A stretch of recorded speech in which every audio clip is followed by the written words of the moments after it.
మీకు మీ నాయకుడికి తల్లి గురించి విలువ తెలుసా అని అడుగుతున్నా. ఆ తల్లే నేను ఈ తల్లిగా ఎందుకు ఉన్నాను ఈ కొడుకు అని చెప్పి బాధపడ్డటువంటి ఈ సందర్భాలని ఏం మాట్లాడతావు నువ్వు?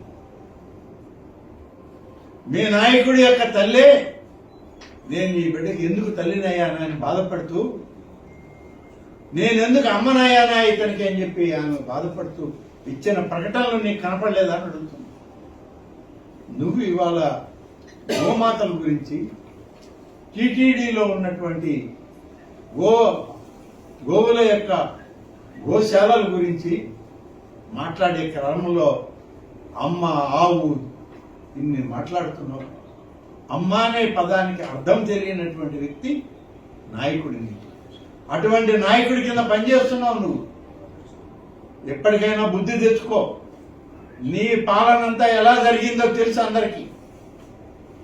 ఎన్ని వ్యవస్థలు కుప్పకూలాయో తిరుమల తిరుపతి దేవస్థానం, ఎంత అవినీతిని మూట కట్టుకుని పోయావో, ఎన్ని అపచారాలు మూట కట్టుకుని పోయావో. ఇవాళ ఆ దేవదేవుని యొక్క శాపాలు నీకే కాదు మీ బిడ్డలకు కూడా తగిలాయి.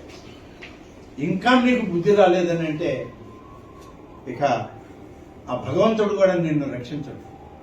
హిందూ ధర్మం గురించి నువ్వు మాట్లాడావు, సనాతన ధర్మాల గురించి మాట్లాడతావు.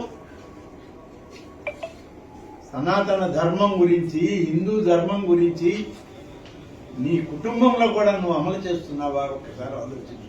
నువ్వు ఆచరించని హిందూ మత ఆచారాలు ఇవాళ మీడియా ముందుకు వచ్చేటప్పటికీ అవి ఏదో అతి పెద్ద గొప్పగా, నువ్వు చాలా ఆధ్యాత్మిక ప్రసిద్ధిగాంచినటువంటి స్వామీజీ లాగా నువ్వు మాట్లాడితే నీలాంటి దొంగల్ని ఇవాళ ప్రజలు నవ్వుకుంటున్నారు చూసి. అన్ని వ్యవస్థలు కుప్పకూలినట్టే దేవాదాయ వ్యవస్థను కూడా కుప్ప కూల్చిపోయారు మీరు. ఇవాళ ఒకటొకటిగా సరి చేసుకుంటున్నాం. 10 మాసాల నుంచి అనేక విధాలుగా ఆలయ పాలక వర్గాల్లో కానీ, ఆలయాల్లో జరిగే కైంకర్యాల గురించి కానీ, అన్న ప్రసాదాల గురించి కానీ ఎన్నో శ్రద్ధ ఆసక్తులతో పనిచేస్తుంటే ఇప్పటికి ఇంకా కుదురు పడడానికి ఇంకా కొంత సమయం పడుతుంది.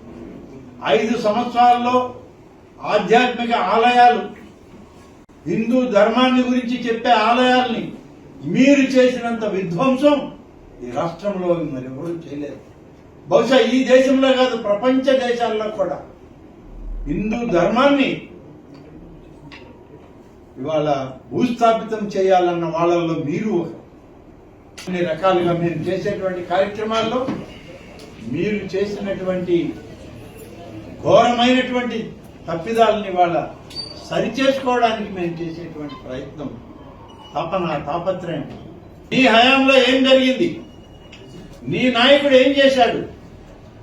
రామతీర్థం శ్రీరామాలయంలో శ్రీరామచంద్రుడి యొక్క తలని విరక్కొట్టినటువంటి వ్యక్తులు మీరు ఇవాళ ఆగమ పండితుల గురించి, శాస్త్రాల గురించి, ధర్మాల గురించి మీరు వెల్లువేస్తూ ఉంటే వినాల్సినటువంటి దౌర్భాగ్యం ఈ రాష్ట్ర ప్రజానికానికి పట్టిందని ఆలోచించారు. రథాలు తగలబెట్టారు.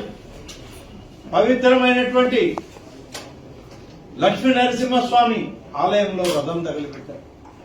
వెంకటేశ్వర స్వామి ఆలయంలో నెల్లూరు జిల్లాలో రథం తగలబెట్టారు. సాక్షాత్తు కనకదుర్గమ్మ అమ్మవారి యొక్క వాహనాలైనటువంటి వెండి సింహాలైనటువంటి ఆసనాలని వాటిని దొంగిలించారు. ఇన్ని అకృత్యాలు చేసిన మీరు ఇవాళ గోశాల గురించి, సహజ సిద్ధంగా జరిగేటువంటి గోశాలలో జరిగేటువంటి ప్రమాదాల గురించి మీరు మాట్లాడడం విడ్డూరంగా ఉంది. నైతికంగా మీకు మాట్లాడే హక్కు లేదు. హిందూ ధర్మాన్ని కాలరాయాలని చూసిన వ్యక్తుల్లో నువ్వు, నీ నాయకుడు ఇద్దరు ఉన్నారు. మీ గుండెల మీద చేయి వేసుకొని చెప్పండి, మీ కుటుంబాల్లో ఏం జరుగుతుందో ఒకసారి ఆలోచించండి. హైందవ సంప్రదాయాన్ని మీరు పాటిస్తా ఉన్నారా? హిందూ ధర్మ ప్రచారం ప్రకారం, హిందూ ధర్మం ప్రకారం, సనాతన ఆచారాల ప్రకారం మీ కుటుంబంలో జరిగే కార్యక్రమాలు జరుగుతూ ఉన్నాయా? కానీ మీరు మాత్రం ఇవాళ మీడియా ముందుకు వచ్చి మా ప్రభుత్వాన్ని, మా నాయకుడిని, మా ముఖ్యమంత్రి గారిని విమర్శించడానికి, అందులో ఒంటిమిట్ట కోదండరామస్వామి కళ్యాణం జరిగే రోజు 5 సంవత్సరాల్లో ఒంటిమిట్ట కోదండరామస్వామి యొక్క ఆలయంలో కళ్యాణం జరిగితే ఎన్ని దఫాలు వచ్చాడు మీ నాయకుడు ఇక్కడ? విడిపోయిన ఆంధ్రప్రదేశ్ లో ప్రభుత్వ పండుగ శ్రీరామనవమి, సీతారాముల కళ్యాణం, కోదండరామస్వామి కళ్యాణం జరిగేది ప్రభుత్వ నిబంధనల్లో, ఆచారాల్లో ఒంటిమిట్టలో. సతీ సమేతంగా వచ్చి అమ్మవారికి పవిత్రమైనటువంటి పట్టు వస్త్రాలను ఇచ్చారా? ముత్యాల తలంబరాల్ని మీరు ఇవ్వగలిగారా? లేదే.